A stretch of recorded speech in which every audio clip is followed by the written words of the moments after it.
In the case of personal grief, none of us mourns in exactly the same way, and each of us heals at a different pace. But our tradition has created a framework within time according to which the first days, the Shiv'ah, give way to the first month and then to the first year. And there is the hope, typically, that a year after the initial loss and the complicated stages of grief, a degree of healing has taken place by the time we mark the first anniversary. Indeed, there's a teaching in the name of Rabbi Meir, one of the great sages of the second century, which suggests that if you meet someone who has had a loss, but you've met them after the first year is over, you should not just launch in to an attempt to comfort them as if they were in the first throes of their grief. Because, as he says, speaking to a mourner for the first time about their grief after the first 12 months can be compared to a surgeon meeting a person who'd been wounded but whose wound has healed up. The surgeon says to the recovered patient, "Pay me my fee and I will tear open your wound so that I can heal it." Similarly, to remind a person of their grief after a year has passed is to rip open their wound. So it is in the domain of personal grief.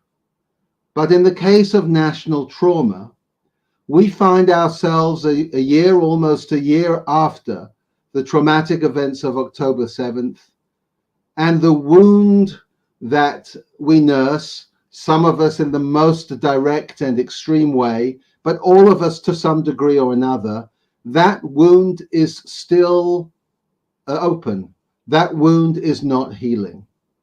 The expression, the idea of a wound that does not heal is given extraordinary articulation by the prophet Yeshayahu, Isaiah, who says, "Mikaf regel va'ad rosh ein bo metom, petza v'chabura u'makatria." From the foot to the head, no spot is sound. All wounds and bruises and festering sores, not pressed out, not bound up, not softened with oil. Look at that word, metom. There is no space on the body which is so riddled with injury for metom. That word is explicated by some of our classic medieval commentators. Rashi says of the word metom, Leshon Tmimut. It comes from the word expressing perfection, integrity, something that is whole and without pain. And that is what disappears when one's body is riddled with open wounds. Ibn Ezra, another of the great medieval commentators, suggests that matom should be understood as makom sheyesh bo tom, a place containing, epitomizing soundness, integrity. And I want to suggest that even as we have to face our unresolved and open wound, there still are areas, there are places we can look to for expressions of metom, for the possibility of wholeness, of integrity. And let me share just a couple with you. This is Major Benji Trakaniski, whose mother, Liz Bennett, was a director of youth activities when I, many years ago, was a youth at the Northwestern Reform Synagogue in London. Benji was one of those soldiers who immediately answered the call to rush to the most acute areas of need, coming down from the center of the country, and having saved, by all accounts, tens of lives, fell in defense of Kibbutz Be'eri. Everything one knows about Benji Trakaniski and so many others like him is indeed an expression of metom, of pureness and wholeness. Here's another example. This famous, sadly now iconic image of Hirsch Goldberg Polin. We learnt in the course of these several so long months of his captivity, and then through the tragedy of his eventual death, not only about his purity, but also of his extraordinary family. Here, for example, words uttered at his graveside by his remarkable mother, Rachel, Goldberg pull in. Now, my Hirsch, she says, I ask for your help. As we transform our hope into grief in this new unknown brand of pain, I beg of you, Hirsch, please do what you can do to have your life shine down. Help shower us with healing and resilience. Help us to rise again. Yet another expression of metom, of pureness and wholeness, we heard of just a few minutes ago when Amit Levi spoke so lovingly of his sister Naamah. Here are words that Naamah Levi wrote as part of her pre-army program, a document that has come to light since she has fallen into captivity. She wrote about what she had learned in the course of her time in this pre-army program. I learned not to give up. I learned that things take time. I learned to get up and try again, even where there seems to be no chance. I learned that it's not the end of the world, even when it seems like it is. I learned not to be afraid to fear, not to be afraid to try, not to be afraid to show who I am. I learned to give my 100% even when I am exhausted. I learned to stay optimistic. I learned that each day is a new opportunity. I learned that I still have so much to learn. These are words of matom, of pureness and wholeness, that speak to us, speak to me at least, even as we confront our open and gaping wound. The response of so many in Israeli society in the immediate aftermath of the traumatic events of October 7th and beyond, the civilian response at a time, I do not wish to be political, when our government response was so sorely lacking in so many ways. As government struggled to find its voice, society filled a void. People from across the social spectrum, across the geographical spectrum, people stepping in quite remarkable ways. This too is an expression of matom, of purity and wholeness at a time of a bleeding wound. Let me show you the image of a couple, bringing us back now to Kibbutz Be'eri, Tari and Lilach Kipnis, each of them remarkable individuals. We'll come back to some of the creativity of Tari, Tari and Lilach and Tari's carer were murdered on Kibbutz Be'eri in the course of October 7th. But let me share, as I come to the end of my comments and we transition to my colleague, Dalia Marx, a poem written by an Israeli poet who uses an image which Tari, unbeknownst, also made use of. This is the poem by Gali Ravitz, and she writes, Zut kufa shekashe ledaber ba al ofek. This is a period in which it is hard to speak of horizon. It seems that there's not anything on the horizon. And yet when I close my eyes at night before sleep, I remember my dreams and the places I wanted to be in, my children, my loves, and I become weightless like a seagull, soaring very high, drawing me a line and flying in its direction. After his death, Tari's family found his works of art and have recently mounted an exhibition at Beit Daniel, our flagship center in Tel Aviv. And this picture of a seagull flying above the masts of ships is one that speaks to me, perhaps speaks to us, as an expression of possibility, even as we must face our still bleeding wound. Michael, toda rabba. Thank you very much. It's good to be together, friends. I reflect on the verse that you shared from Isaiah. You concentrated on the word metom. I'm thinking about another word in this verse, which is petza. Petza is translated as wound or bruise. Obviously, a very violent depiction or image. But petza, if we use it as a verb, also means to grow, to thrive, to even to be born, right? If we are talking about how the morning enters, we're saying, in English, actually, it's not very different. In English, we say morning has broken, right? And in Hebrew, we say haboker hiftzia. The morning caused pain in the sky, in the heavens, in order to bring light. So sometimes, and this is my hope, that this petza that we are suffering now, that we're experiencing, and it's completely an open wound, will also bring to new birth. You know, it seems that in these difficult days, and Michael and I spoke a lot about it, it's very hard to find words. How can we talk about something that is completely out of words? How can we talk at all? We cannot really talk, and therefore we must talk.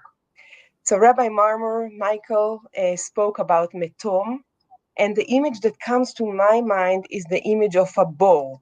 Bore means a pit. Bore also means a cistern, but in our case, it's a pit. It's a hole in the ground, and it is a very, how can I say, something that is going with us these days, because it feels, on one hand, we are in a way in a bore as a society, this Jewish society. And I brought you here the picture, the famous picture by Peter Bruegel, the elder, people falling, the blind people falling into a pit. And sometimes that's how many of us feel. But Bo is also where 101 of our brothers and sisters are still held, right? The Torah doesn't know the word tunnel. It's called Bo. And maybe the most famous bore that we have in our culture is the bore where Joseph was held after his brothers stripped him from his ketonet pasim, from his tunic, and they took him and cast him into a pit. And the pit was empty. There was no water in it. And that's the strongest depiction of someone who's being deserted, or someone who's being wronged, of a very, very aggressive, violent attitude to a person. But when I think about Bo, yes, I think about another word that comes from a similar root in Hebrew, and it probably has similar etymology. We have Bo, which is pit, but we also have be'er, which is a well. Be'er is a very different thing than pit. Be'er is a well of water. It brings water from the very deep places on earth, and it is a be'er of life. It brings us life. It brings us light. It satiates us, unlike the empty bowl that we see in the story of Joseph. So it's either be'er or bor. Both of these expressions are so very present in our experience these days. And the be'er reminds me of the first be'er that we have in our history, the be'er that Hagar discovered after the angel of God speaks to her, and she says, "Do not be afraid. God heard the voice of your child." This is when she runs away with her son, Ishmael. And this is exactly the text that we're going to be reading on Rosh Hashanah in a few days, the first day of Rosh Hashanah, Genesis 21. And she's crying because she doesn't know what's going to become of her child. She's very lonely. She's very disempowered. She has no agency at all. She's a foreign woman. She's a slave woman. And then it says, then God opened her eyes and she saw a well of water. Yeah. So the well was always there. God did not make made a hocus pocus and finally brought her well. The well was there, but it's about our ability to see something that is there, but maybe not so visible. It's about our faith to see that even in a very dry place, in the wilderness, in the desert, there can be living water. And it takes me to another be'er. It takes me to Kibbutz Be'eri, the sweet, sweet kibbutz that was established in 1948 with incredible, beautiful people that suffered so much in October 7th. We know that 100 of its members were murdered. We know that the dozens of soldiers and policemen were killed also while trying to defend the kibbutz. And we know that more than 30 kibbutz members were kidnapped by Hamas. Some of them were put to death.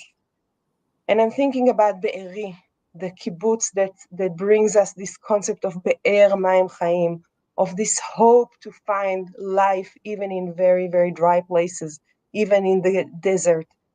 And I'm thinking about the name of Be'eri. The name of Be'eri is after Beryl Katzenelson. Beryl Katzenelson was a major thinker, author, journalist, one of the heads of the Zionist labor movement, and his Hebrew name was Be'eri. And when this kibbutz wanted to find a name, they decided to call it after Be'er Katzenel, so they decided to call it Be'eri. And Be'eri has become a symbol in many ways, like so many other symbols. And we've already heard about a few people who served and died in kibbutz Be'eri during the massacre of October 7th. And I want to bring you a short two passages, two stanzas from a lamentation written by Yagel Harush. You can find it online with beautiful music, which we could not bring to you because of royalty issues. And he is taking the image of Be'er, of a well, which is a very prominent image, metaphor in Jewish thought, in Jewish mysticism. And he asks, Echa be'eri hafcha lekivri, oh, how my well, my be'eri, become my grave, and my day of light become my darkness, and every fruit destroyed, and my song overthrown. My eyes fill with water from the depth of my despair. And it goes stanza after stanza and describing in a very graphic way, in a very painful way, what happened in Be'eri. But he ends with these words. Ve'echa et ma borer uma. Oh, how long I wonder, Creator on high, how long will the people be in terror? How long will the earth be humiliated? Now arise to light my lamp, and with your spring of mercy, heal my despair, and my eyes brimming with water to fill my be'er. ובאין רחמך תרפא שברי, ועיני הדומעת תשקה בארי.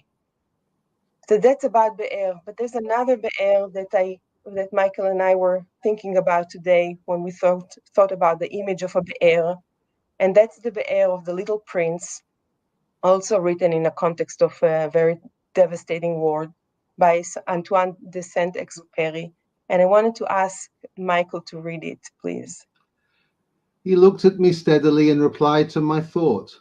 I am thirsty too, let us look for a well. I made a gesture of weariness. It is absurd to look for a well at random in the immensity of the desert, but nevertheless we started walking. What makes the desert beautiful, said the little prince, is that somewhere it hides a well. I found the well at daybreak. Do you hear, said the little prince, we have wakened the well and it is singing. I did not want him to tire himself with the rope. Leave it to me, I said, it is too heavy for you. I hoisted the bucket slowly to the edge of the well and set it there, happy, tired as I was over my achievement. The song of the pulley was still in my ears, and I could see the sunlight shimmer in the still trembling water. I'm thirsty for this water, said the little prince. Give me some of it to drink.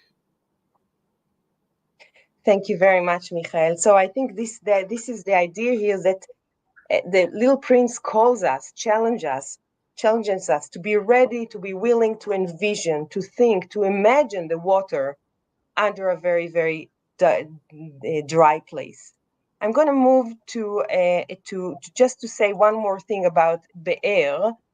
If we take be'er as a verb, levaer means to ascribe meaning, to explain, to provide words.